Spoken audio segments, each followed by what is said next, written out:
प्यारे दोस्तों, आज हम आपको एक ऐसे दर्दनाक और हैरत अंगेज वाकये से रूबरू कराने जा रहे हैं जिसे सुनकर आपकी रूह तक कांप उठेगी। ये दास्तान है एक मुफलिस बेवा मां की, जिसकी 4 नाजुक और जवान बेटियां थीं, जो अभी जिंदगी के सबसे हसीन मोड़ यानी शादी के मुकाम तक भी नहीं पहुंची थीं। लेकिन अचानक उनके साथ ऐसा वाकया पेश आया कि पूरी बस्ती सन्न रह गई। ना उन लड़कियों का किसी से खास मेलजोल था, ना ही वो घर से ज्यादा बाहर निकलती थीं। तो फिर आखिर वो पेट से कैसे हो गई, और वो भी बगैर शादी के? कौन था वो दरिंदा जिसने एतिमाद की चादर ओढ़कर वहशत का नंगा खेल खेला? क्या वो उनका असली बाप था? कोई भाई, मामा, चाचा, या फिर कोई ऐसा अपना जिस पर शक करना भी गुनाह लगता था? ये वाकया इस कदर दिल दहला देने वाला था कि हर शख्स सोचने पर मजबूर हो गया। क्या वाकई हर खतरा बाहर से नहीं आता? कभी कभी सबसे बड़ा खतरा वहीं छुपा होता है जहां हमें सबसे ज्यादा भरोसा होता है। यह कहानी है उस बेवा औरत की, जिसने पहले ही जिंदगी के न जाने कितने सर्द और तन्हा लम्हों से गुजरकर अपना सब्र और वजूद संभाला था। उसका शौहर बरसों पहले इस दुनिया को अलविदा कह चुका था, लेकिन उसके जाने के बाद जो तूफान आया वो शायद मौत से भी कहीं ज्यादा बेरहम था। यह मामला इतना संगीन था कि थाने में खुद थाना इंचार्ज ने एक इमरजेंसी मीटिंग बुलाई। एक दिन पुलिस स्टेशन में शिकायती दिन था। लोग अपनी अपनी दरख्वास्तें लेकर पहुंचे थे। उसी भीड़ में एक बूढ़ी कमजोर सी औरत कांपते हुए कदमों से दाखिल हुई। उसका चेहरा मायूसी और दर्द से भरा था। थानेदार ने जैसे ही उसे देखा पूछा, बताइए आपको क्या तकलीफ है? लेकिन वो औरत कुछ बोल न सकी। सिर झुकाए खामोशी से इधर उधर देखने लगी। पास खड़े सब इंस्पेक्टर ने तेज आवाज में कहा, बीबी बताइए ना, आखिर मसला क्या है? इतनी भीड़ में खामोश क्यों हैं? जो भी परेशानी है हमें बताइए ताकि हम कुछ कर सकें। वो बेवा औरत आंखों में आंसू लिए बोली, साहब जो बात मुझे कहनी है वो मैं सबके सामने नहीं कह सकती। मैं तन्हा औरत हूं, मेरे कोई बेटा नहीं, सिर्फ 4 बेटियां हैं। अगर मैंने ये बात सबके सामने कह दी तो मेरी बच्चियों की जिंदगी खतरे में पड़ सकती है।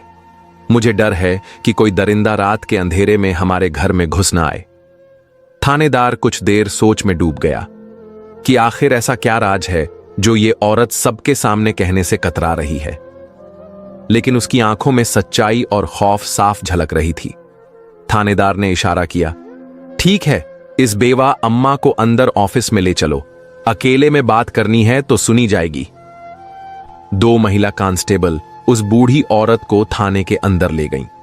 थानेदार ने दरवाजा बंद किया और बड़े ही नरमी से बोला, अब बताइए अम्मा, आखिर माजरा क्या है? आपका दिल इतना भारी क्यों है? वो औरत फूट फूट कर रोने लगी और थानेदार के पैरों में गिरकर बोली, साहब मेरा शौहर बहुत पहले इस दुनिया से चला गया। मैं बरसों से अकेली 4 बेटियों को पाल रही हूं, न कोई सहारा न कोई भाई। बड़े लोगों के घरों में जाकर बर्तन धोती हूं, कपड़े साफ करती हूं, जो बचे खुचे खाने को दे देते हैं उसी से बच्चियों का पेट पालती हूं। मेरी बेटियां नेक और शरीफा हैं। मैंने उन्हें पढ़ाया, उन्हें अल्लाह के डर से जीना सिखाया। लेकिन उसकी आवाज रुक गई, गला भर आया। थानेदार ने हल्के लहजे में पूछा, लेकिन क्या अम्मा, साफ साफ कहिए, क्या हुआ है बेटियों के साथ? वो कांपते लहजे में बोली, साहब मेरी 4 बेटियां हैं, चारों पेट से हैं, और उन्हें खुद नहीं मालूम कि उनके साथ ये जुल्म कब और कैसे हुआ। बस इतना जानती हैं कि रात को नींद में कुछ अजीब अजीब महसूस हुआ और फिर सब कुछ बदल गया।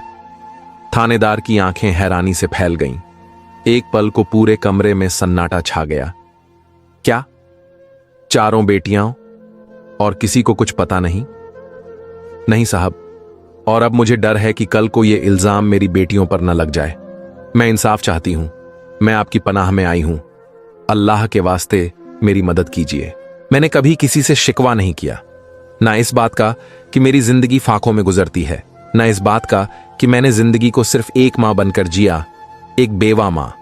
मेरी 4 बेटियां हैं, सब पर्देदार, शरीफा और हया वाली।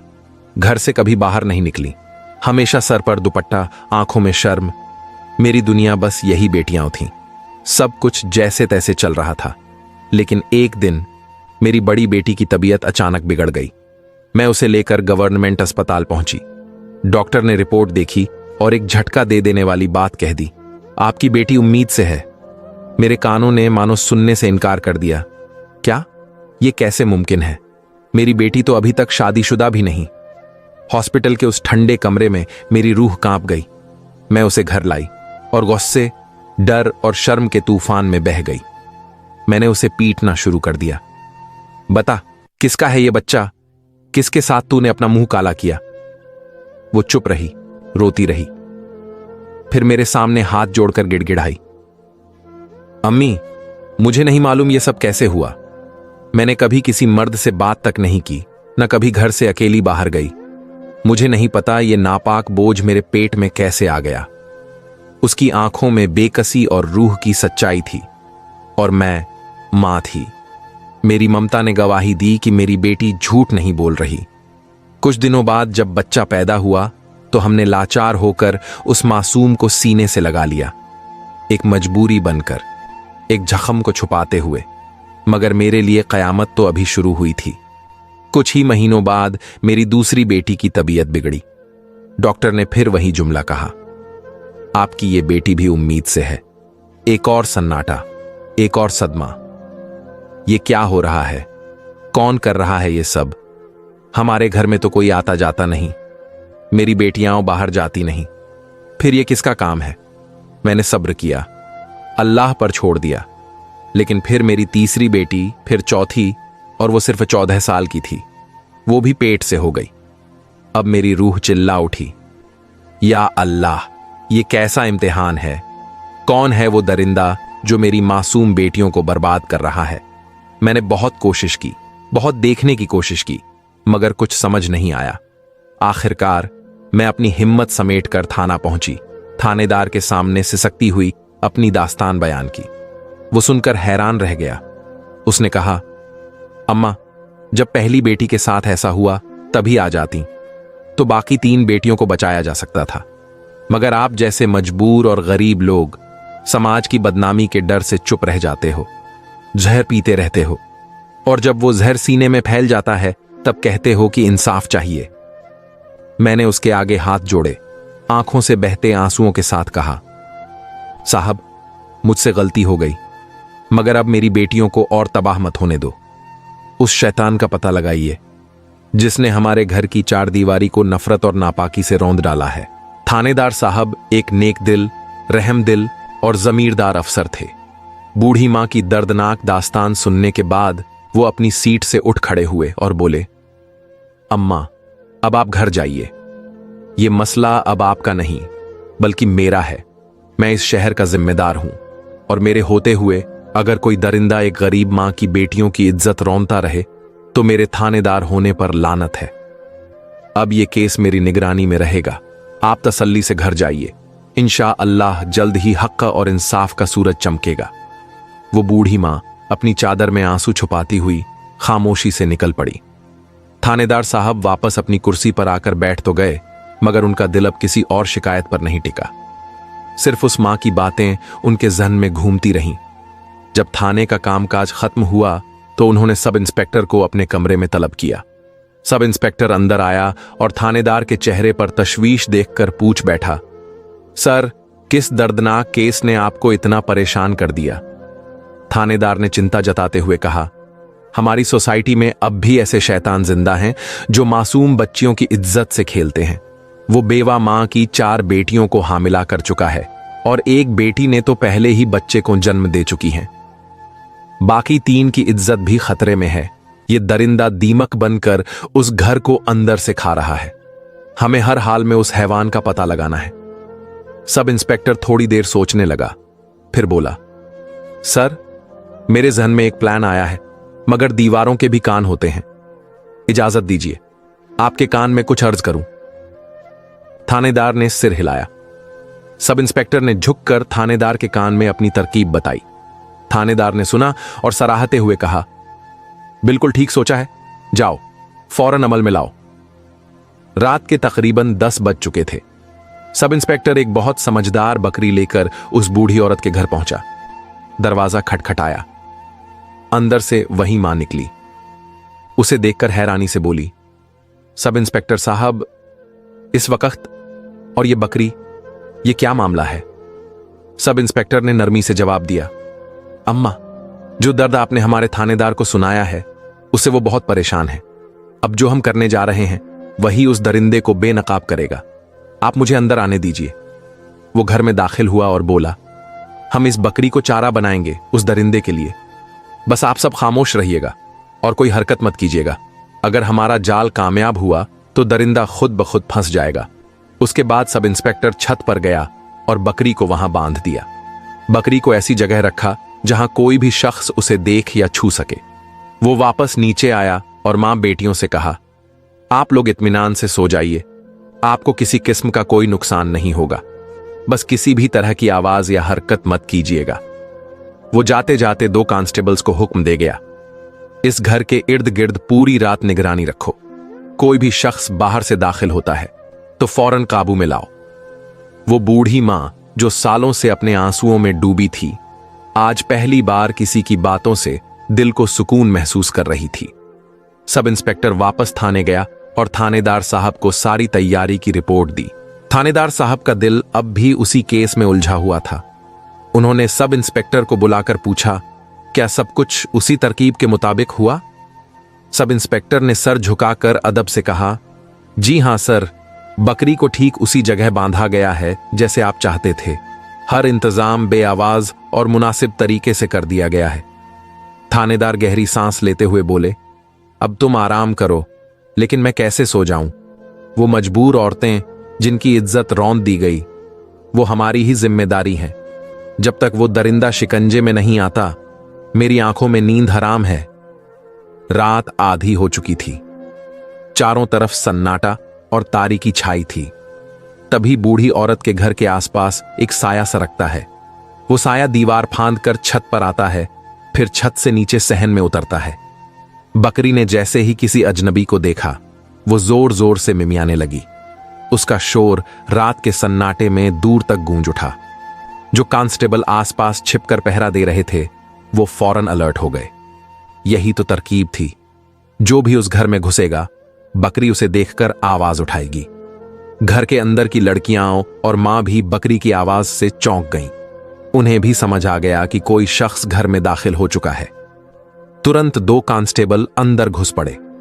जैसे ही दरिंदा कमरे में आया, उसने सामने सबको जागते हुए देखा तो पीछे की तरफ भागने लगा, मगर बाहर से 2 कांस्टेबलों ने उसे धर दबोचा।